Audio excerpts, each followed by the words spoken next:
وقت ہم کسی بھی ملک کی بستی کا جائزہ لیں تو اس وقت خوبصورت مکان بنانے کا ایک مقابلہ ایسا لگتا ہے کہ چل پڑا ہے، ایک تقابل ہے، ایک ریس ہے، ایک دوڑ ہے۔ میرا گھر خوبصورت ہونا چاہیے، میرا مکان خوبصورت ہونا چاہیے، اور یقیناً مکان خوبصورت رہنا بھی چاہیے۔ اس لیے کہ ہم وہ لوگ نہیں ہیں کہ ہم آپ کو یہ کہیں کہ اللہ نے نوازا ہے اس کے بعد بھی ٹٹر کی جھوپڑی میں اپنے دن گزاریں۔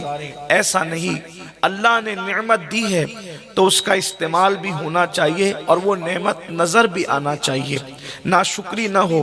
لیکن فخر و مباحات کے طور پر، یعنی تکبر کے طور پر، گھمنڈ کے طور پر، اس کا مکان ایسا تو میرا ایسا، اس کے مکان میں اتنے روپے کی ٹائل لگی ہے تو میرے مکان میں اتنے کی لگے، اس کے گھر کے نل میں ٹوٹیاں جو ہے اتنی مہنگی ہے تو میرے گھر میں اتنی مہنگی لگے۔ غرض کہ انسان پوری طاقت صرف کر رہا ہے اچھے مکان بنانے میں، اچھے فرنیچر بنانے میں، اچھی کرسیاں رکھنے میں، اچھے گدے رکھنے میں۔ بنائیں یا نہ بنائیں اس پر میں کوئی تبصرہ نہیں کرتا، لیکن اتنا ضرور کہتا ہوں کہ ہم اور آپ کتنا ہی خوبصورت مکان بنا لیں، کتنا ہی حسین مکان بنا لیں، اچھی طرح یاد رکھنا کوئی گارنٹی ہے کہ اس مکان میں ہم رہیں گے بھی، اور رہیں گے تو کتنے دن تک رہیں گے؟ آپ مجھے بتائیں، خوبصورت سے خوبصورت مکان بنانے والے، مکان ابھی تیار بھی نہیں ہوا اور ان کا انتقال ہو جاتا ہے، یا مکان تیار ہوا ابھی اس کا افتتاح ہی ہوا تھا، ابھی اس کا انوگریشن ہی ہوا تھا کہ کسی بنانے والے کا، محنت کرنے والے کا انتقال ہو جاتا ہے۔ یہ بار بار ہمارے تجربے میں ہے۔ چلیں ٹھیک ہے، اگر کوئی خوش نصیب اس مکان میں رہے بھی تو کتنے دن تک رہے گا؟ ہم نے اے سی لگائی، ہم نے پنکھے لگائے، ہم نے لائٹ لگائی، ساری خوبصورت چیز رکھی، لیکن آپ مجھے بتائیں کتنے دن رہو گے؟ اس کی گارنٹی ہے۔ لیکن آؤ، ایک مکان وہ بھی ہے جس میں رہنا یقینی ہے، اور اللہ اکبر، اس میں گارنٹی بھی ہے کہ رہنا کتنے دن تک کے ہے۔ ان مکانات میں رہنے کی کوئی گارنٹی نہیں ہے، لیکن وہ مکان جس کو قبر کہتے ہیں اس میں قیامت تک مجھے بھی رہنا ہے اور آپ کو بھی رہنا ہے۔ جس مکان کے اندر رہنا کتنے دن ہے اس کی کوئی گنجائش اور گارنٹی نہیں ہے، اس مکان کے لیے کتنا اہتمام کیا، لیکن جس مکان کے اندر قیامت تک سونا ہے، جس مکان میں قیامت تک رہنا ہے، اس مکان کو خوبصورت بنانے کے لیے، اس کی تزئین کاری کے لیے، اس میں ٹھنڈک کے لیے، اس میں ہواؤں کے لیے، اس میں فضاؤں کے لیے، اس میں نرم بستروں کے لیے ہم نے کیا انتظام کیا ہے؟ میرے پیارے آقا صلی اللہ علیہ وسلم کے پیارے دیوانوں، مکانات کے گدے قیمتی پیسے خرچ کر کے خریدے جا سکتے ہیں، مگر قبر کے گدے قیمتی پیسے خرچ کر کے دنیا کے اندر خریدے نہیں جا سکتے، بلکہ اس کی ایک کنڈیشن ہے، اللہ اکبر، اللہ کو راضی کرنا ہوگا، گناہوں سے بچنا ہوگا۔ قبر میں بھی گدے ہیں، قبر میں بھی گدے ہیں۔ کس نے کہہ دیا کہ قبر میں صرف مٹی ہی مٹی ہے؟ بلکہ اللہ جس سے راضی ہو جاتا ہے، اللہ کو جو منا لیتے ہیں، ان کے لیے دنیا کے نہیں بلکہ جنت کا بستر لگایا جاتا ہے اور اتنی خوبصورت نیند سلایا جاتا ہے، فرشتے آ کر کہتے ہیں نم کا نومت العروس، ایسے سو جا جیسے پہلی رات کی دلہن سوتی ہے۔ قبر کی نیند کوئی آسان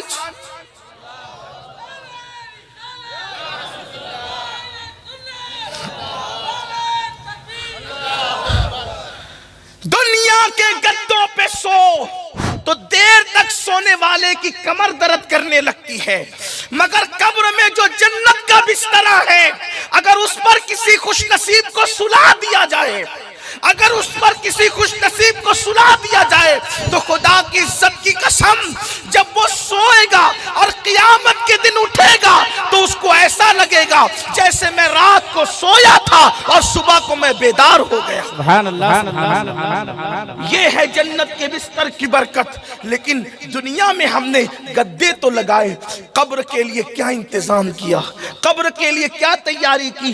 میرے پیارے آقا علیہ السلام کے پیارے دیوانوں، جب ہم قبرستان جاتے ہیں تو کبھی قبرستان میں ہماری نظر پڑتی ہے، ایسا لگتا ہے کتنا سکون ہے، کتنا سناٹا ہے، کتنے اطمینان سے سب سو رہے ہیں، لیکن یاد رکھیں اپنے پاس وہ نگاہ نہیں، اپنے پاس وہ نظر نہیں، اپنے پاس وہ آنکھیں نہیں کہ اللہ اللہ اوپر کی مٹی تو پرسکون نظر آتی ہے، لیکن اندر یہ بھی ہے اسی 2 گز زمین میں کسی کی قبر اتنی بڑی کر دی گئی ہے کہ مشرق سے لے کر مغرب تک کا فاصلہ ہو گیا ہے، تا حد نگاہ قبر کشادہ ہو گئی ہے۔ کبھی کسی کی قبر ایسی بھی ہوتی ہے کہ وہ جنت کے باغوں میں سے باغ بن گئی ہے، لیکن اللہ اکبر اسی پرسکون قبریں جو اوپر سے پرسکون نظر آتی ہے، انہی قبروں کے اندر کسی کی کسی کی قبر جنت کے باغوں میں سے باغ بنی ہے، اور کسی کی قبر جو ہے جہنم کے گڑھوں میں سے ایک گڑھا بن گئی ہے۔ ہاں ہاں، وہ سانپوں کا بسیرا، وہ بچھوؤں کا بسیرا، وہ فرشتوں کے ہاتھوں میں آگ کے ہتھوڑے، وہ فرشتوں کے ہاتھوں میں آگ کے گوزے۔ میرے پیارے آقا صلی اللہ علیہ وسلم کے پیارے دیوانوں، مجھے بتاؤ دنیا کی رنگ ریلیوں میں زندگی گزارنے والوں، کبھی سوچا کہ 2 گز زمین کے اندر ہمیں بھی جانا ہے؟ 5 ایکڑ زمین پہ اترانے والوں، 50 ایکڑ زمین پہ اترانے والوں، 100 ایکڑ زمین کو اپنے نام پہ کرنے والوں، کبھی سوچا بھی کہ مالدار بھی مرے گا تو 2 گز زمین ہی ملے گی، غریب بھی مرے گا تو 2 گز زمین ہی ملے گی، امیر بھی مرے گا تو 2 گز زمین ہی ملے گی، فقیر بھی مرے گا تو 2 گز زمین ہی ملے گی؟ آؤ اس قبر کے لیے کیا تیاری کی ہے میرے پیارے آقا صلی اللہ علیہ وسلم کے پیارے دیوانوں؟ قبر آخر قبر ہے، قبر آخر قبر ہے۔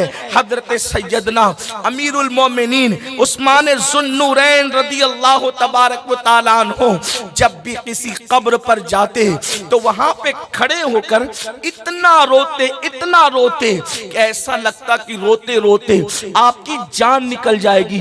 یہ کون عثمان غنی ہے؟ یہ وہ عثمان غنی جس سے 2 مرتبہ رسول اللہ کا داماد بننے کا شرف حاصل ہوا ہے۔ یہ کون عثمان غنی ہے جس نے اپنی زندگی میں 2 مرتبہ جنت کو خریدا ہے؟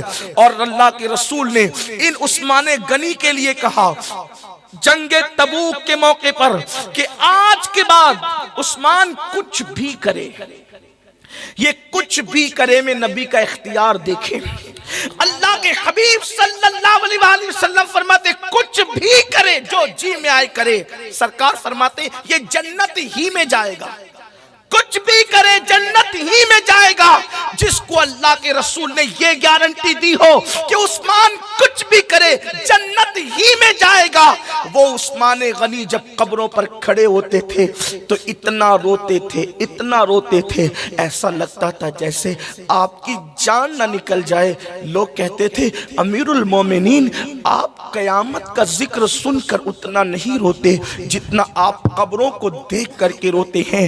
تو عثمان غنی فرماتے ہیں قبر آخرت کی پہلی منزل ہے، قبر آخرت کی پہلی منزل ہے۔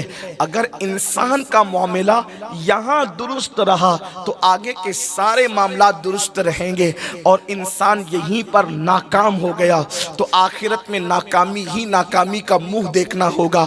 میرے پیارے آقا صلی اللہ علیہ وسلم کے غلاموں، آئیے اب تھوڑی دیر ذرا قبر کی سیر کرتے ہیں۔ آپ نے باغوں کی سیر تو کی ہوگی، آپ نے شہروں کی سیر تو کی ہوگی، آؤ ذرا تصور کی دنیا میں ہم تھوڑا قبروں کی سیر کر لیتے ہیں۔ یہ قبریں کیا ہے؟ اللہ اللہ، یہ قبریں وہ ہیں جہاں رشتہ داریاں نہیں دیکھی جاتی، جہاں انسان کے چہرے نہیں دیکھے جاتے، جہاں انسان کی خوبصورتیاں نہیں دیکھی جاتی، جہاں انسان کے حسن نہیں دیکھے جاتے۔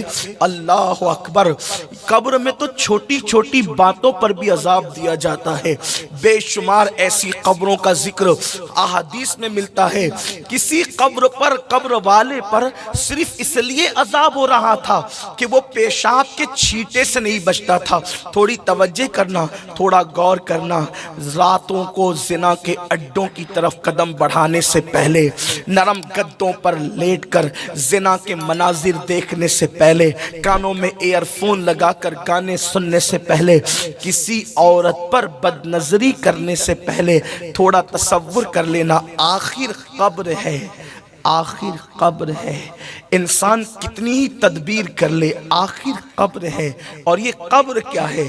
قبر کیسے کیسوں کو دباتی ہے، کیسے کیسوں. میں اور آپ تو کوئی شمار ہی میں نہیں، اپنی تو کوئی حیثیت ہی نہیں.